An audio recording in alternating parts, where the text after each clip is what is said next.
Всем привет! Сегодня хотел бы записать небольшой подкаст на тему последней сюжетной линейки Black Desert Online. Я немножко погуглил, прежде чем записывать этот ролик, и, к собственному удивлению, не обнаружил никакого бомбежа или каких-то комментариев на тему того, насколько плоха последняя сюжетная линейка БДО.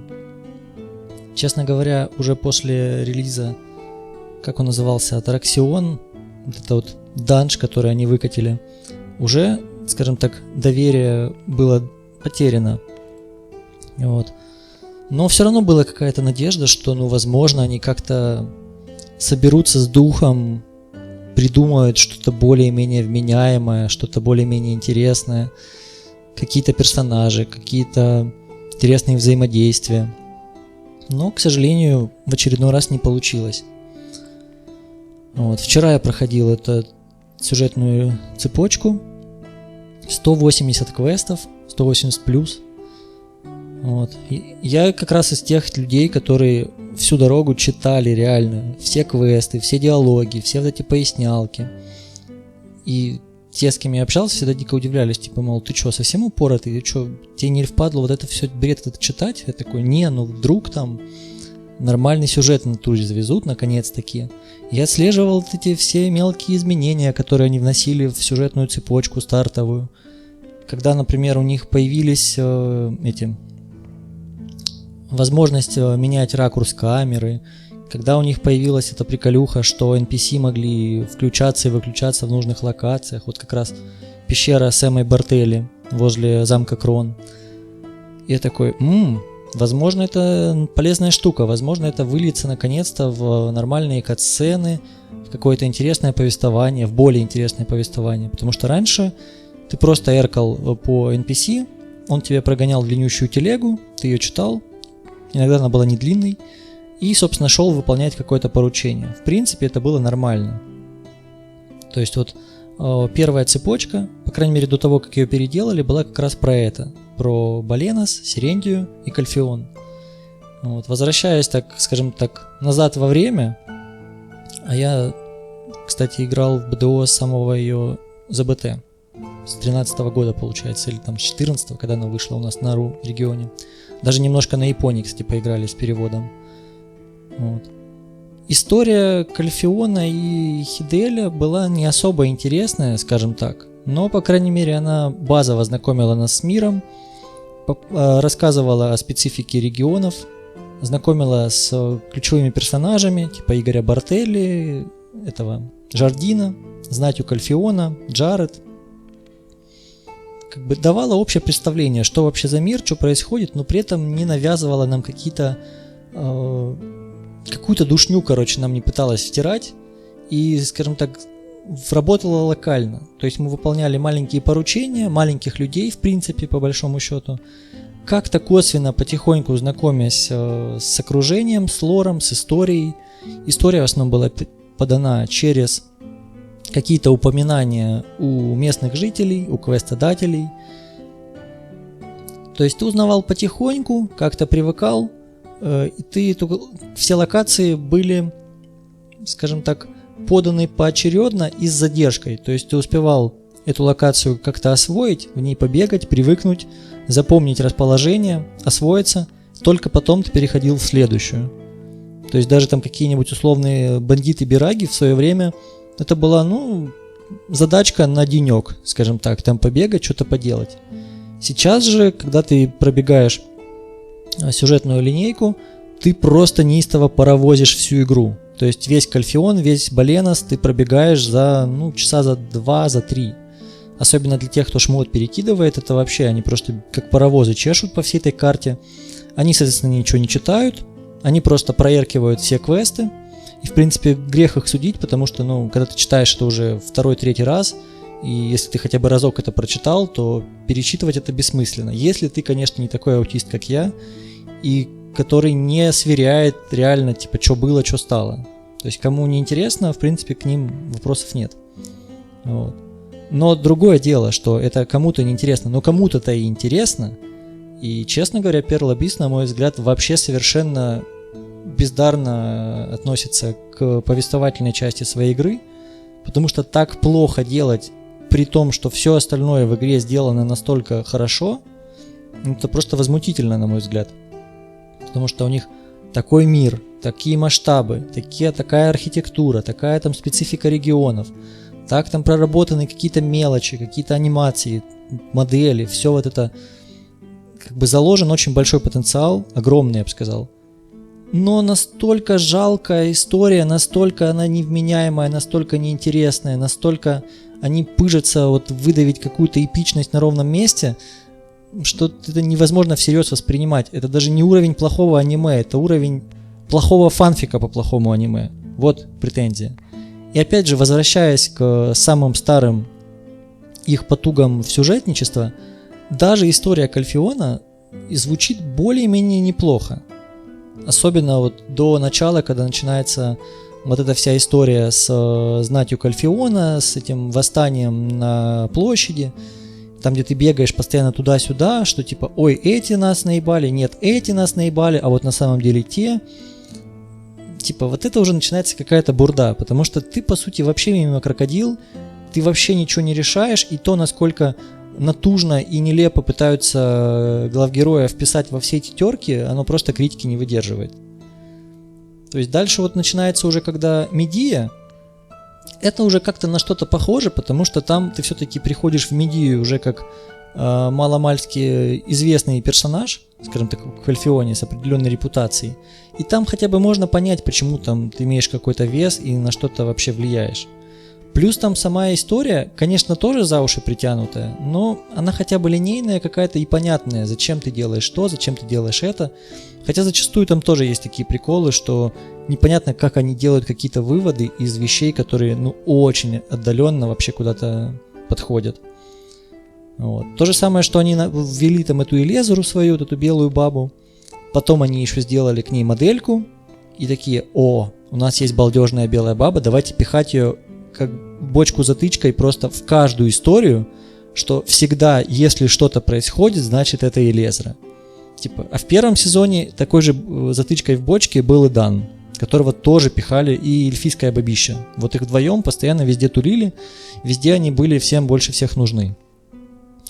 Ну, типа, Медея хотя бы она была какая-то такая линейная, не очень длинная, там были не очень длинные диалоги. В принципе, в нее было достаточно интересно играть, и она даже не бесит спустя 15 переигрываний, как-то по ней бежишь, и она такая, ну, нормальная. Вот. Там есть вполне конкретный главгерой, точнее, главзлодей. Сперва ты думаешь, что это он, потом ты думаешь, что это тот, потом ты вообще ничего не думаешь, а потом оказывается, как оказывается. И это как-то... С этим можно смириться, скажем так. Это не хороший пример, но это не ужасный пример, типа норм. Дальше у нас что? Выкатили Валенсию, правильно? Валенсия, кстати, на мой взгляд, если закрыть глаза на то, что до нее очень долго бежать, она находится в откровенной жопе мира и гоняют тебя в еще более жопу мира, сама сюжетная цепочка, наверное, на мой взгляд, это самое интересное вообще, что есть во всем БДО. Потому что там... Ты как бы, ну как по сути ты проходишь как гильдию в Elder Scrolls примерно, вот с этим маленьким гоблином, который тебя посылает туда-сюда.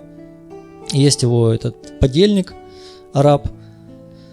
Вы занимаетесь вполне конкретным делом, вы понимаете, зачем вы этим занимаетесь, есть какая-то в этом логика.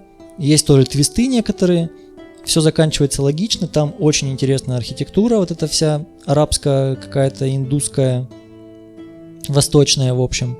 Есть на что посмотреть, интересные мобы есть, то есть, в принципе, освежили, так сказать, локацию вот этим дополнением. Ну, короче, Валенсию, за исключением супер душности ее расположения, вот этих песчаных всяких жоп мира, в принципе, интересное дополнение. Но бегать по ней, конечно же, никто, по сути, не бегает, в принципе, логично. То есть, в Валенсии ты днем с огнем не найдешь движа какого-то. И уж тем более покупать там дом какой-то себе, ставить там базу прям по-серьезки, что-то там делать, ну хз вообще. Вот когда она вышла там в 16-м году, наверное, вот тогда в ней люди посидели, там покачались на всяких фоганах, нагах, на санилах и все, и забыли как страшный сон. В принципе, это и нормальный расклад, там больше нечего делать по сути. Ну вот, разве что фармить какие-то очень редкие ингредиенты, ну вот может только разве что за этим. Вот. И потом, собственно, началась Камасильвия. Вот с Камасильвии, я считаю, началась прям полная шиза. Если первая часть Камасильвии, их там две, для тех, кто не в курсе, кто не дошел, может, туда. Первая была про терки двух внутренних, по сути, отделений вот этих всех эльфийских баб. Это еще было, ну, типа, как-то можно было это еще вынести, вот это вот вникать, там, кто чья сестра, кто с кем рамсил, кто кого убил ли, почему.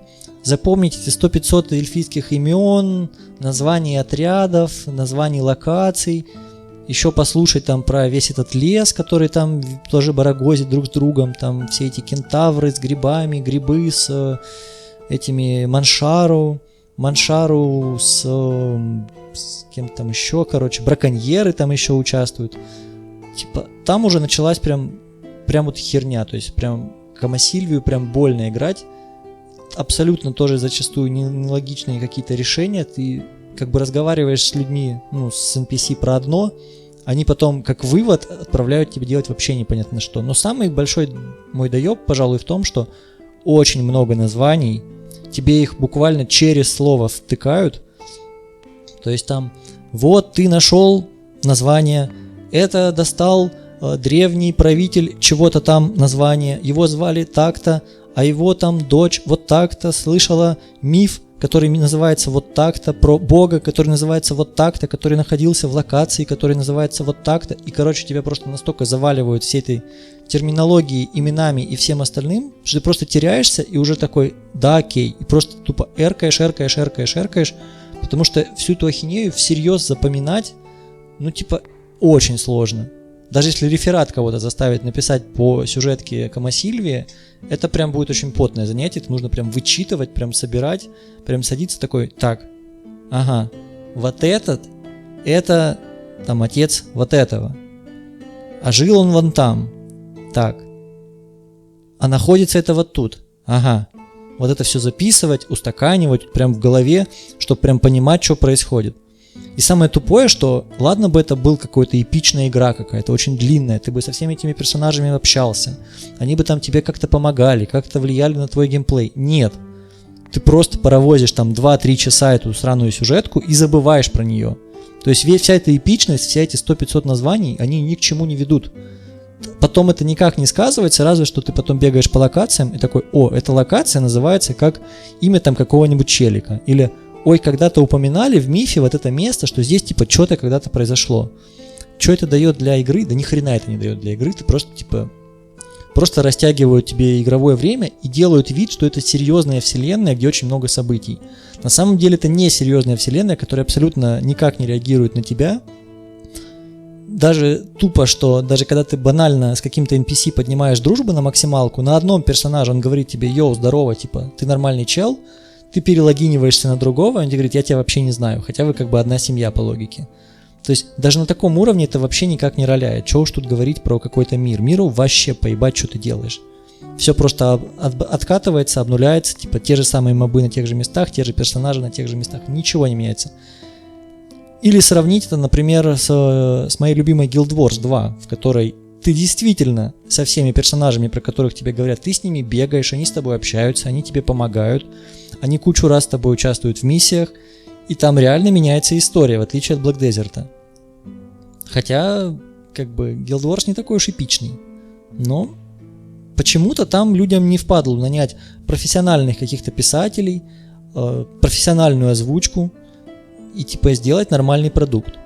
Музыка, кстати, вот по музыке единственное, наверное, где Говяха и БДО могут потягаться. Музыка и там хорошая.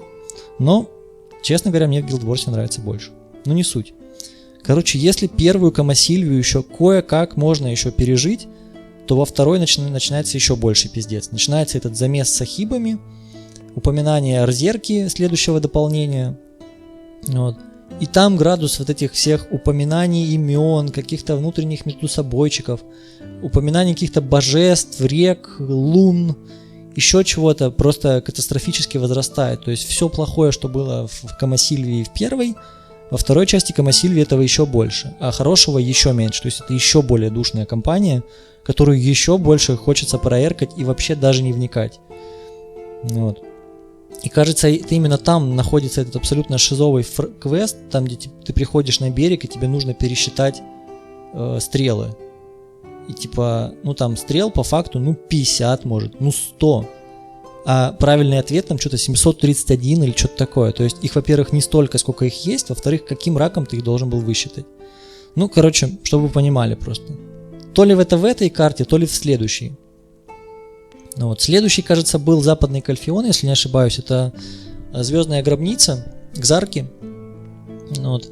И Звездная гробница, как по мне, это, наверное, одна из немногих таких исключений, где, по сути, они вроде как сделали то же самое, что сделали в Камасильвии, но как-то они умудрились, не знаю, может, на вот этой какой-то жалобной истории, на каком-то сеттинге может выехать, или потому что, может, сама сюжетка короче, возможно и так.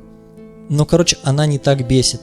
То есть ее можно достаточно быстро пройти, заинтересоваться, даже как-то эмоционально вовлечься, и еще и бегать недалеко относительно. То есть там Кальфион рядом, это деревня с этими травами тоже недалеко. Ну, короче, все более-менее прилично, Эферия. Вот, то есть у тебя нет ощущения, что ты, короче, в какой-то перди, как в случае с Валенсией, да, или со второй частью Камасильвии. И типа, и ты должен уже все это доделать наконец-то и вернуться в нормальные локации какие-нибудь, чтобы там продолжить играть. Нет, там типа нормально. Вот. Дальше была Арзеркия, или как она там называется, короче, карта с колючими бабами. Собственно, ну что тут скажешь? Это то же самое, что Камасильвия 2, еще более насыщенная всем этим говном. То есть они каждый раз увеличивают этот градус этих бесконечных телег, 100-500 имен, ты постоянно бегаешь. Единственное, там они попытались хотя бы сделать этого персонажа какого-то более-менее интересного. Это бабищу, которая к тебе прилепливается. Ну, вот. Пытались каких-то ей приколов там добавить, чтобы она что-то как-то выделялась на фоне абсолютно унылых просто болванчиков. Но опять же, типа, это было хорошее начинание, но это работает, ну, где-то до середины, потому что потом тебе уже не вмоготу просто. Это бесконечная история, и особенно, когда ты прибегаешь уже вот именно к ним в столицу, к этим колючим телкам, это уже становится просто пиздец, как-то невыносимо уже. Ты уже просто, опять же, паровозишь это до конца, лишь бы как-нибудь. Еще добавьте сюда, что там очень жирные мобы. Если ты пришел туда не очень-то жирный, я туда пришел с 4 шмотом в круг боссовским.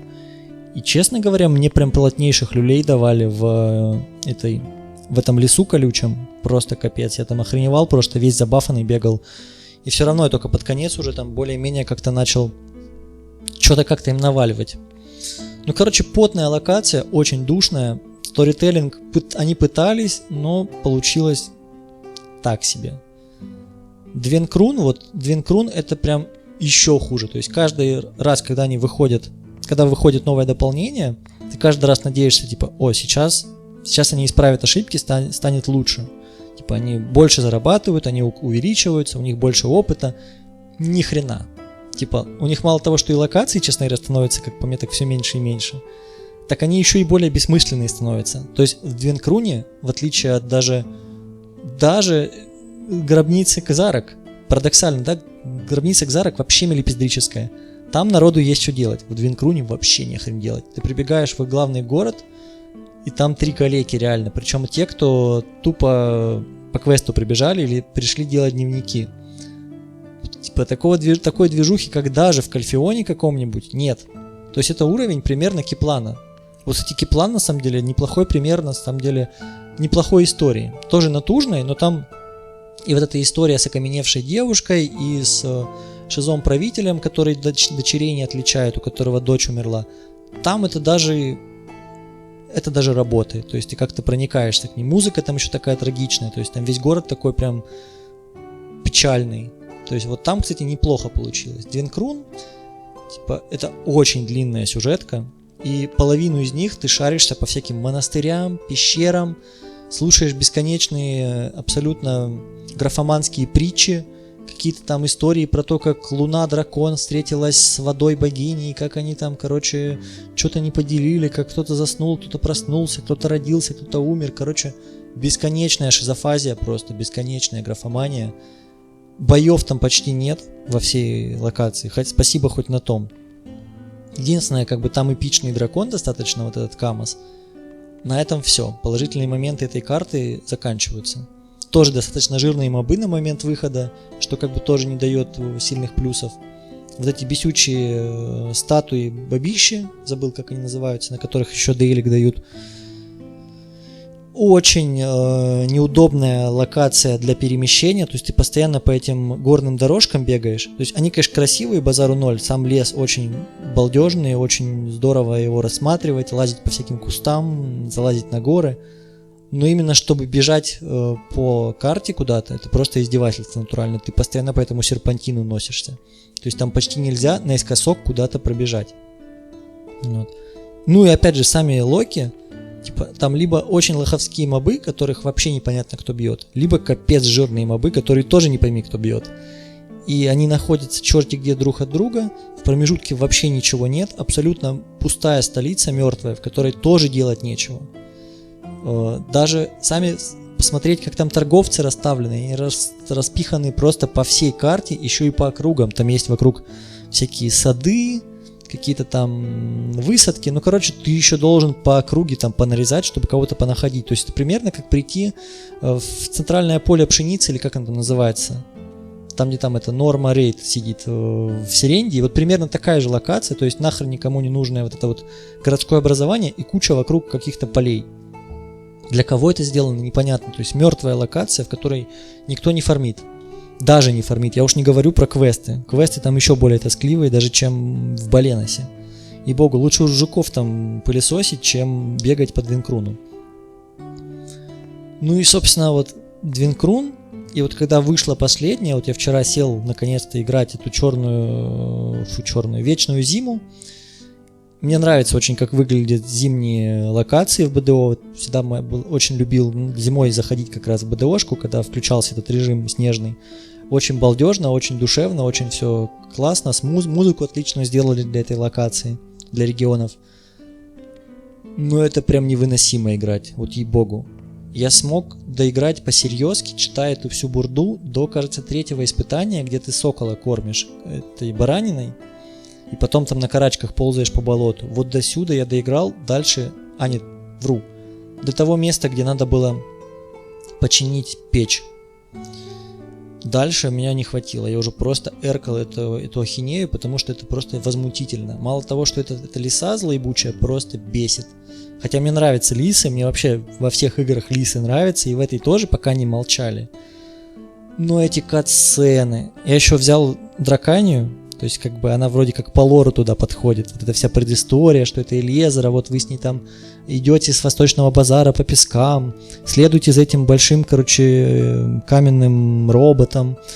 Потом он погибает, потом она тебя убивает, потом ты вспоминаешь себя в пещере, в Двинкруне, и там бабка тебе делает экскурсию по городу.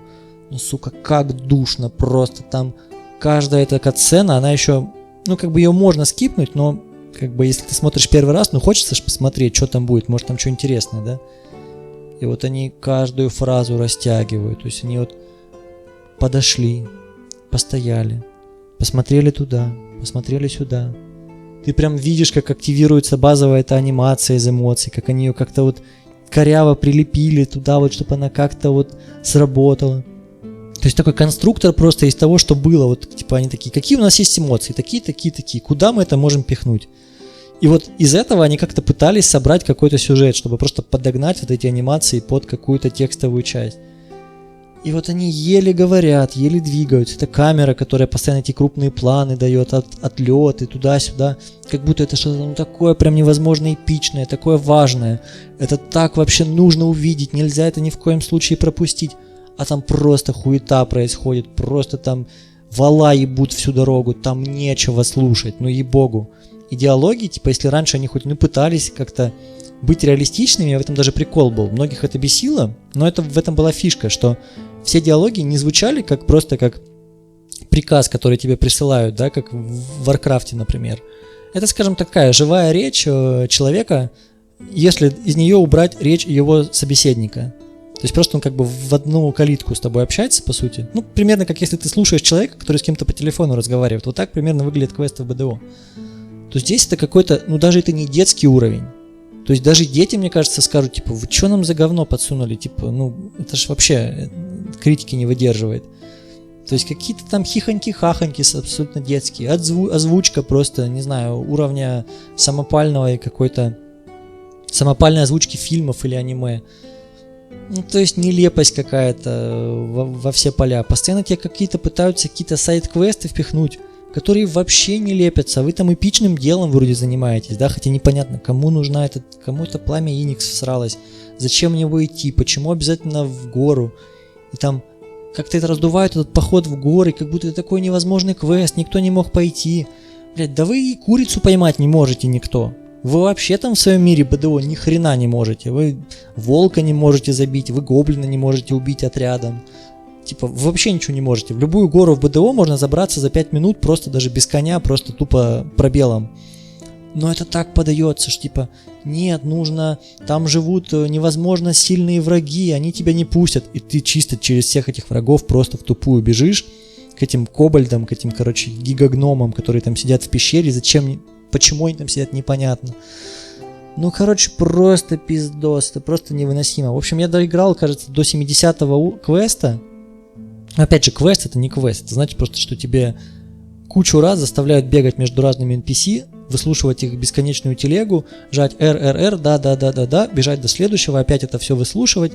Где-то до 70-го я дотерпел, наверное, дальше уже просто я эркал, думал, когда же эта хуета наконец закончится, и, сука, она не заканчивается. И ты жмешь, не знаю, ты нажал 20 раз, а квест еще не закончился. Ты смотришь, а ты всего там 2 квеста проскипал. Думаешь, если бы я это все читал по-серьезки, сколько бы времени у меня это заняло. Я посмотрел, на YouTube есть ролик, игрофильм, по чисто горам Вечной Зимы.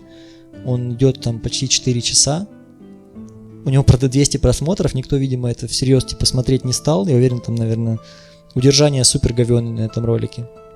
Никто даже комментов почему-то не написал. Либо всем настолько насрать, и никто вообще в это не вникал.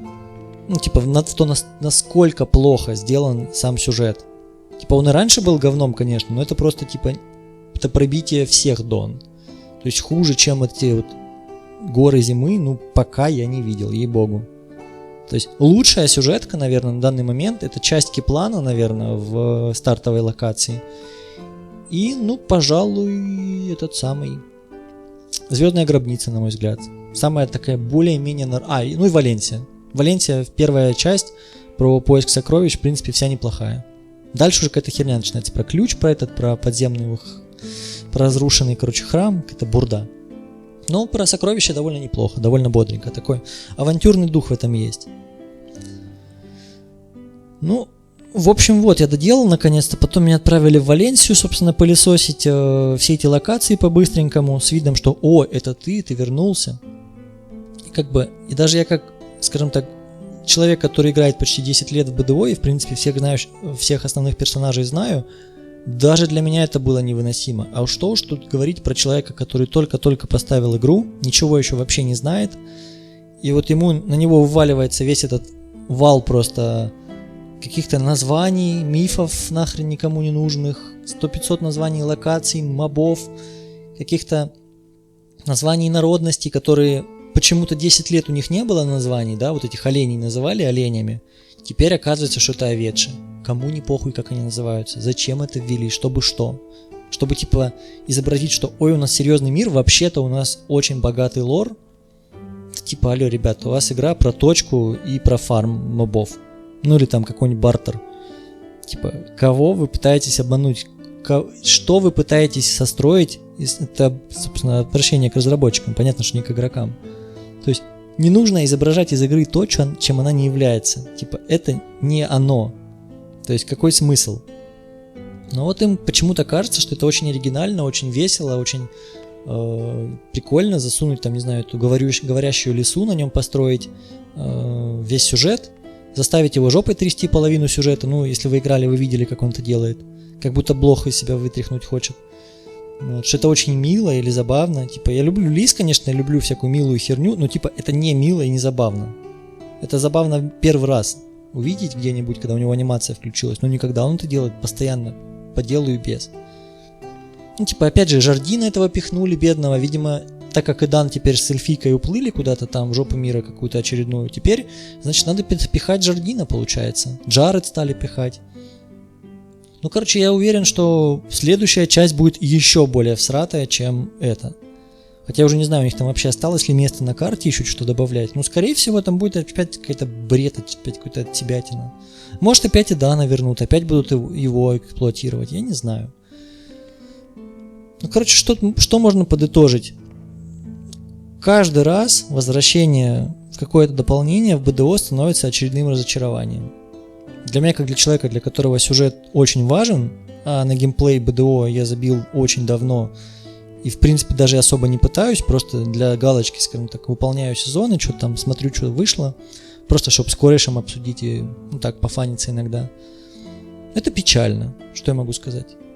Сравнивая с Guild Wars, в которой каждый раз завозят отличный сюжет, плотнейшую вот эту сюжетную геймплейную составляющую, где очень продуманные локации, очень запоминающиеся персонажи. Да, они тоже повторяются, но как бы их и немного, в отличие от БДО, да. То есть, если ты с ними познакомился, то ты с ними очень долго будешь вместе. Здесь же как бы вся эпичность на 5 минут. Ты пришел, тебе рассказывают, что это на самом деле там мега важное задание, веками там местные не могут ничего сделать. Ты приходишь, просто пукс-ренг, все, готово. Типа, эркнул по какой-нибудь залупе, все сделалось. И такие, ебать, ты герой, обосраться. И типа на этом строится вся игра. И когда ты уже там в 30-й раз делаешь какое-то эпичное действие, просто одной кнопкой мыши, но при этом слушаешь 10 минут телегу про то, как это важно и как это нужно, ты можешь, блядь, вы дебилы, вы что, сами не могли это сделать за свои сотни лет? И совершенно пропадает желание всем этим додикам помогать, если они вообще ничего не делают. Ну, короче, вот, в общем, подытожил, в принципе, думаю, с самого начала уже было понятно, к чему я клоню. В общем, что очень печально, что разрабы Black Desert вместо того, чтобы допилить игру и довести ее до прям балдежного состояния, занимаются чем угодно, лишь бы не этим. Вон они там какую-то синглплеер делают игру. Уверен, что сюжетная составляющая там будет точно такая же калечная, как и в Black Desert, а может даже и хуже. Если это будет не так, это будет просто дикий шок, разочарование, срыв покровов, просто не знаю, что должно произойти, чтобы они исправились, я лично не представляю. Ладно, всем спасибо, кто дослушал, можете писать в комментах, что вы думаете по этому поводу, с какой части дополнений Black Desert у вас больше всего сгорела жопа, какая больше всего вам понравилась, в каких локациях вы чаще всего бегаете, а в какие вообще никогда не ходите и вообще не понимаете, зачем они сделаны. Все пишите, бомбите жопами. Канал, если что, не про Black Desert, так что, скорее всего, про это ничего больше не будет, просто захотелось записать свой бомбеж. Все, всем спасибо за прослушивание, всем пока.